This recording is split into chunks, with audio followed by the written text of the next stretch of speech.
네, 안녕하세요. 김금성 목사입니다. 오늘도 좋은 하루입니다. 오늘은 베드로전서 1장 10절을 묵상하겠습니다.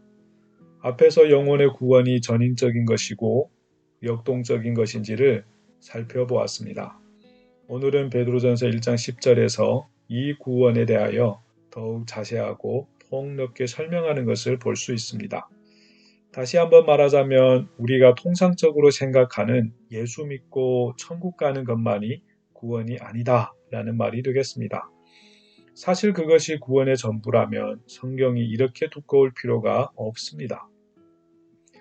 반대로 성경이 이렇게 두꺼운 것은 말할 것이 많다는 뜻이 아닐까요? 이번에는 베드로전서 1장 10절에서 이 구원에 대하여 어떤 설명을 하는지 함께 살펴보겠습니다. 10절 시작하면서 이렇게 시작을 합니다. 이 구원에 대하여 라고 말입니다. 이는 앞에서 언급했던 구원에 대하여 추가 설명을 하려는 뉘앙스입니다.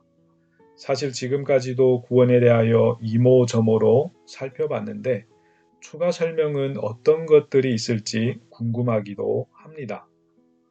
이어지는 내용은 너희에게 임할 은혜라고 되어 있습니다. 구원을 설명하면서 가장 먼저 언급하는 것이 은혜입니다.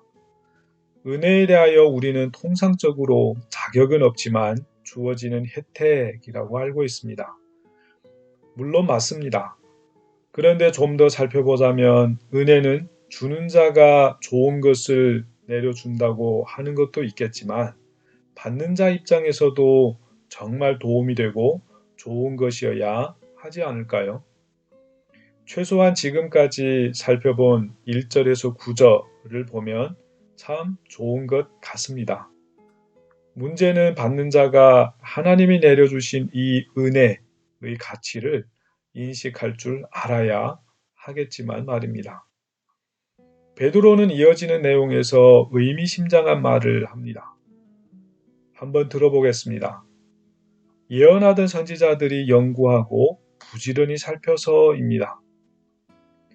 여기서 앞에 살짝 살펴보았던 너희에게 임할 은혜를 함께 이어서 읽으면 너희에게가 지금 수신자를 말하기도 하겠지만 시간을 나타낼 수도 있지 않을까라는 생각을 하게 합니다. 즉 5절에서 언급된 말세 말입니다. 말세를 우리는 어떻게 이해를 해야 할까요? 물론 가장 먼저 떠오르는 것은 시간적으로 가장 마지막 때가 되겠습니다. 그러나 의미적으로도 고려를 해야 하는 부분이 있다는 것을 알아야 합니다. 그 의미는 최종적인 것 혹은 극치, 최상의 것 등의 의미 되겠습니다.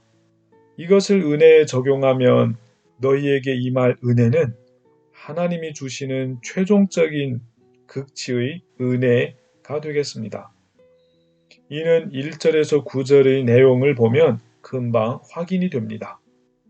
뿐만 아니라 우리가 알고 있는 지금 수신자들이 속해 있는 신약의 때는 하나님이 아들을 보낸 때입니다.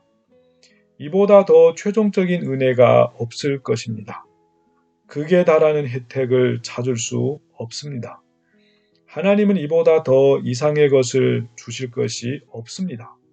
우주보다 더 큰 자신의 아들을 너희에게 내주셨기 때문입니다. 선지자들은 지금 이 때를 예언하였고 이 때에 임할 은혜를 예언하였습니다. 이를 위하여 선지자들이 한 행동들이 우리의 주목을 끕니다. 이들은 정말로 연구하고 또 연구하였습니다. 선지자들의 무대를 생각하면 당연히 구약시대일 것입니다. 구약시대는 우리가 알고 있는 구약 성경이 기반이 되는 시기입니다.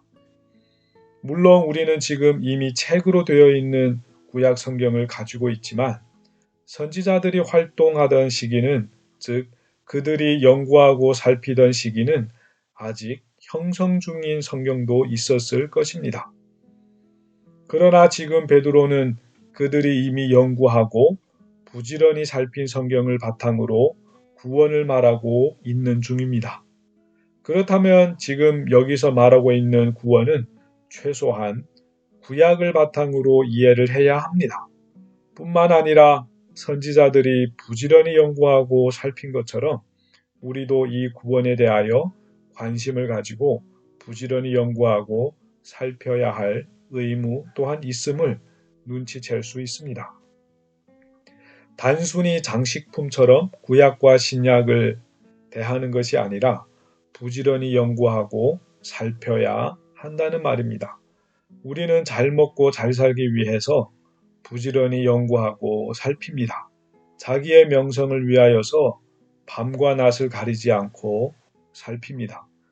그러나 하나님의 구원의 은혜의 가치에 눈을 뜬다면 예수님이 마태복음 6장 33절에서 가르친 내용이 우리의 삶 속에서 실현이 됩니다. 즉, 너희는 먼저 그의 나라와 그의 의를 구하라. 그래하면 일용할 것들을 너희에게 줄 것이다. 라는 말씀이 우리의 삶 속에서 고스란히 실현이 될 것입니다. 그러나 현실을 보면 교회는 구약 선지자들의 너무나 생소한 것 같습니다.